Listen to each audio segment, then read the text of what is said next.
Welcome to S Pandey YouTube channel. आप सबों को समंजस सर सोनो जमुई के द्वारा प्यार भरा नमस्कार। आज की क्लास में मैं आप लोगों को इंटीग्रेशन का बेस्ट क्वेश्चन बताने जा रहा हूं। शुरू से अंत तक देखेंगे, साथ ही साथ मैं आप लोगों को क्वेश्चन प्रैक्टिस के लिए भी दूंगा और आप लोग बना करके मुझे भेजेंगे। कमेंट बॉक्स में इसका आंसर लिखेंगे या नहीं तो पीडीएफ के रूप में भेजेंगे मेरे पास। तो चलिए स्टूडेंट्स, सबसे पहले मैं आप लोगों को बता दूं कि जब भी इस प्रकार का सवाल है तो सबसे पहले मैं यहाँ पे लिख चुका हूं। देखिएगा, integration dx by ax plus b to the power m by cx plus d to the power n if यानी यदि m प्लस n यानी दोनों पावरों का योग यानी m plus n equal to 2 हो जाता है, इस दोनों का जो योगफल क्या हो जाता है वो 2 हो जाता है, तो ax plus b by cx plus d equal to t मानकर हल करते हैं। यानी ये दोनों का जब योगफल 2 हो जाएगा तब इस कंडीशन को यानी ax plus b by cx plus d equal to t मानकर हल करेंगे। ठीक है, तो अब देखिए मेरे पास ये सवाल है। सबसे पहले देखिए यहाँ पे ये सवाल है, तो अब देखा जाए बाबू, आप लोग सभी जानते होंगे कि m करने घात x रहे और यहाँ पे मान लीजिए n रहे, यहाँ पर क्या है n, तो हम इसको क्या लिख सकते हैं, x to the power n by n लिख सकते हैं ना। ये नीचे चला जाएगा यहाँ पे, तो ठीक वही बात है, ध्यान दीजिएगा। अब देखिए सभी स्टूडेंट्स, इंटीग्रेशन dx बाय, अब देखिए वही टर्म ये दोनों गुणा के रूप में है, तो हम इसको लिख सकते हैं x plus 1 to the power 5 by 4 into x plus 2 to the power 3 by 4 लिख सकते हैं कि नहीं। क्यों बाबू, क्योंकि देखो ये m करने घात x to the power n, तो x to the power n by n लिख सकते हैं, यानी n और ये नीचे चलाएगा, तो यहाँ x plus 1 to the power 5 था तो ये नीचे चलाएगा 5 बाय 4, ये x plus 2 to the power 3 था तो ये 4 क्या हो जाएगा, नीचे चलाएगा। अब देखो बाबू, सबसे पहले यहाँ पे देखो m प्लस n यानी ये m है और ये n है, इस दोनों को जोड़ो और यदि योगफल क्या आ जाए 2, ऐड क्या आ जाए 2, तो तब ये मान करके हल करेंगे। तो जोड़ के देखते हैं बाबू, 5 बाय 4, देखो इसको और इसको जोड़ेंगे, अब 3 बाय 4, तो अब देखो 4 का एलसीएम क्या हो जाएगा 4, 5 प्लस 3 कितना हो जाएगा 8, 5 प्लस 3 4 दूनी 8, इसका मतलब इस दोनों का जो योगफल आ गया वो 2 आ गया, इसका मतलब ये कंडीशंस को ये फॉलो करेगा। तो अब यहाँ पे क्या करते हैं बाबू, ध्यान देना सभी students, x plus 1 to the power 5x plus 1 x plus 1 by x plus 2 equal to t मान लीजिए। क्या मान लिए t?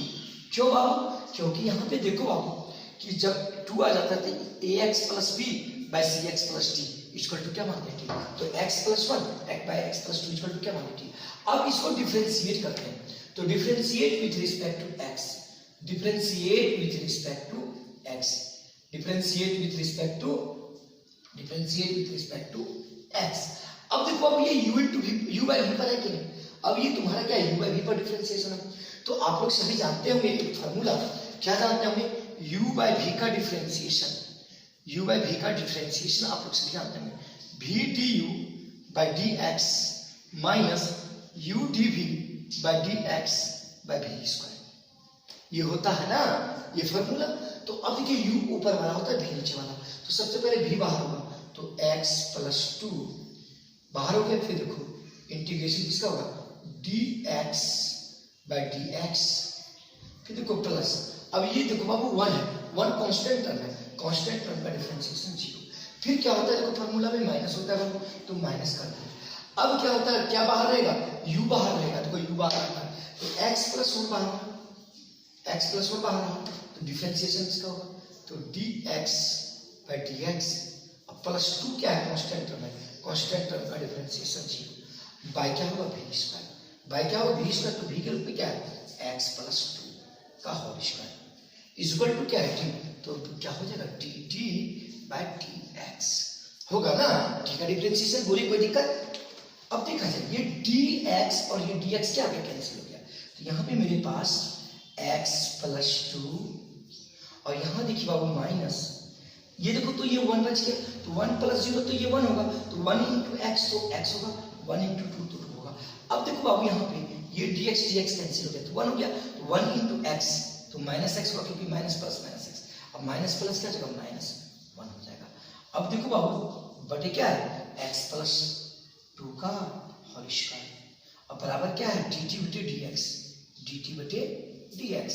अब देखा जाए ये माइनस एक्स और प्लस एक्स कैंसिल हो गया। अब यहाँ देखा जाए तो दो में से एक घटेगा, क्या बचेगा, दो में से एक घटेगा एक। अब x प्लस 2 का होल स्क्वायर, अब ये dx मल्टीप्लाई हो जाएगा इसमें बराबर क्या हो गया dt। यहां तक में तो कोई दिक्कत नहीं है। अब देखिए सवाल में आ जाते हैं, तो सवाल मेरा ये है, देखिए सवाल को लिखिए क्या है, देखिए integration dx by x plus 1 to the power 5/4, फिर क्या है x plus 2 to the power 3/4 है, कोई प्रॉब्लम नहीं होनी चाहिए। अब ध्यान देना integration dx by x plus 1 to the power 5/4। अब यहाँ x plus 2 to the power 3/4 है। अब जैसे यहाँ पे x टू द पावर 3/4 है, तो क्या हम इसको लिख सकते हैं x square by x to the power 5/4। क्यों? क्योंकि फॉर्मूला होता है x to the power m by x to the power n equal to x to the power m minus n। तो इसको क्या लिख सकते हैं x to the power 2 minus 5/4। तो अब देखो नहीं कुछ तो नीचे 1, 4 और 1 का एलसीएम कितना हो जाएगा 4, 4 गुना 2 8। अब देखो 5 का 5 minus 5, x to the power क्या हो गया 3/4। तो x यहाँ पे देखो x plus 2 to the power 3/4 है, तो आखिर x के रूप में ये टोटल टर्म है कि नहीं, इस पर पावर 3/4 है, तो हम इसको लिख सकते हैं x plus 2 to the power 3/4, लिख सकते हैं x plus 2 to the power 2 by x plus 2 to the power 5/4 लिख सकते हैं ना। बताओ कोई दिक्कत किसी को? क्योंकि फिर इस दोनों को यदि x के पावर m बटे x के पावर n पर तोड़ेंगे तो फिर तो वही हो जाएगा। अब यहाँ पे देखो सभी स्टूडेंट ध्यान देना, काफी लाजवाब सवाल है ये। dx बाय, अब देखो यहाँ भी x plus 1 to the power 5/4 और यहाँ भी x प्लस 2 टू द 5/4। अब एक चीज याद रखना, x टू द पावर यदि x to the power m और बटे यदि y to the power m रहे तो हम इसको लिख सकते हैं x बटे y to the power m। यदि ये दोनों पर पावर सेम रहे तो हम लिख सकते हैं यहाँ x plus 1 to the power 5/4, यहाँ x plus 2 to the power 5/4 है, तो हम इसको लिख सकते हैं x प्लस 1 बटे x plus 2 to the power 5/4 लिख सकते हैं हम इसको, ठीक ना। अब यहाँ देखो फिर क्या है x प्लस 2 का होल स्क्वायर, x प्लस 2 का होल स्क्वायर। बोल यहाँ तक में कोई दिक्कत है? कोई दिक्कत नहीं है। अब देखो बाबू ध्यान देना, दिखाई दे रही होगी आप लोगों को। अब देखो बाबू x प्लस 1 बटे x प्लस 2 आ गया, तो x प्लस 1 बटे x प्लस 2 का मान क्या है t। x प्लस 1 बटे x प्लस 2 का मान कितना है t, तो इसके ऊपर हम क्या बिठा सकते हैं t बिठा सकते हैं। तो देखो इसके ऊपर हम t बिठा, देखिए ध्यान देना, इसके ऊपर t बिठा दिए और यहाँ 5/4 है, 5/4 कर दिए, 5/4 कर दिए।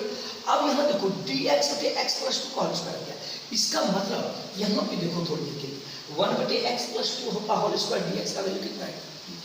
इसका मतलब यहाँ थोड़ी देर के लिए देखो बाबू 1 बटे x प्लस 2 का होल स्क्वायर है कि नहीं, और यहाँ dx ये वाला dx को हम लिख सकते हैं। तो ये जो है देखो बाबू यहाँ से यहाँ ये जो टर्म है इसका जो वैल्यू क्या है, इसका 1 बटे x प्लस 2 का होल स्क्वायर dx का वैल्यू क्या है dt। तो इसके जगह पर हम dt कर सकते हैं ना dt। बोलो कोई दिक्कत? कहीं कोई दिक्कत नहीं हो रही होगी? आप लोग एकदम बिल्कुल अच्छे से समझ रहे होंगे, कोई प्रॉब्लम नहीं हो रही होगी। काफी इंपॉर्टेंट सवाल है ये, अब प्रैक्टिस भी करना। अब देखो ध्यान देना, अब ये 1 बटे x to the power m रहेगी, ऊपर चला जाएगा, क्या हो जाएगा, हम इसको लिख सकते हैं integration t to the power minus 5/4 dt लिख सकते हैं कि नहीं। देखो ये 1 बटे x to the power m ऊपर जाएगा तो x to the power minus तो m हो जाएगा, तो वही काम किया। अब देखो इंटीग्रेशन का एक फॉर्मूला होता है x to the power m dx का, क्या होता है x to the power m plus 1 by m plus 1 plus c होता है। अब देखो इसको क्या लिख सकते हैं t to the power minus 5/4 plus 1 by minus 5/4 plus 1 plus क्या होगा लिख सकते हैं ना।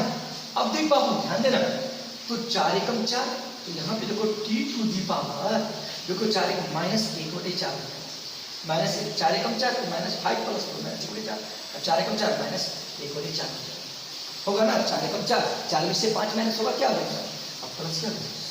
अब देखो बाबू ये 4 जो है ये नीचे वाला ऊपर चला जाएगा, ये ऊपर चला जाएगा तो क्या हो जाएगा 4 हो जाएगा। अब देखो बाबू ये फिर देखो माइनस में है x to the power minus m, इसको लिख सकते हैं 1 बटे x to the power n। इसको नीचे लेते आओ, ये क्या है 1 by t to the power 1 by 4। देखो बाबू इसको नीचे लेते आए और ये माइनस वाले को माइनस हो जाएगा। अब देख बाबू प्लस सी कर दो, अब -4 इंटू 1 बाय t है, तो t का मान देखो क्या है बाबू, t का मान क्या है x प्लस 1 बटे x प्लस 2 है ना।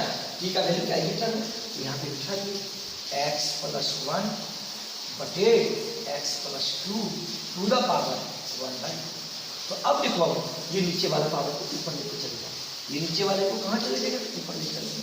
अब देखिए क्या करेंगे, -4 इंटू 1 तो -4 हो गया। अब ये नीचे वाला जो है x प्लस 2 पर चला जाएगा, इसको लिख सकते हैं x प्लस 2, अब फिर भाई क्या है x प्लस 1 और फिर जो है क्योंकि ये नीचे वाले को केवल है, ये आपका आंसर है प्लस सी कर दीजिए, प्लस सी कर दीजिए। समझ गए हमने अच्छी तरीके से, कोई प्रॉब्लम नहीं हुआ होगा। चलिए स्टूडेंट्स, उसी आधार पे मैं 2 सवाल लिख चुका हूँ, सेम जो टॉपिक बताया हूँ उसी आधार पे आप ये दोनों सवाल बना करके मुझे भेजेंगे, और वीडियो कैसा लगा मुझे अवश्य बताएं।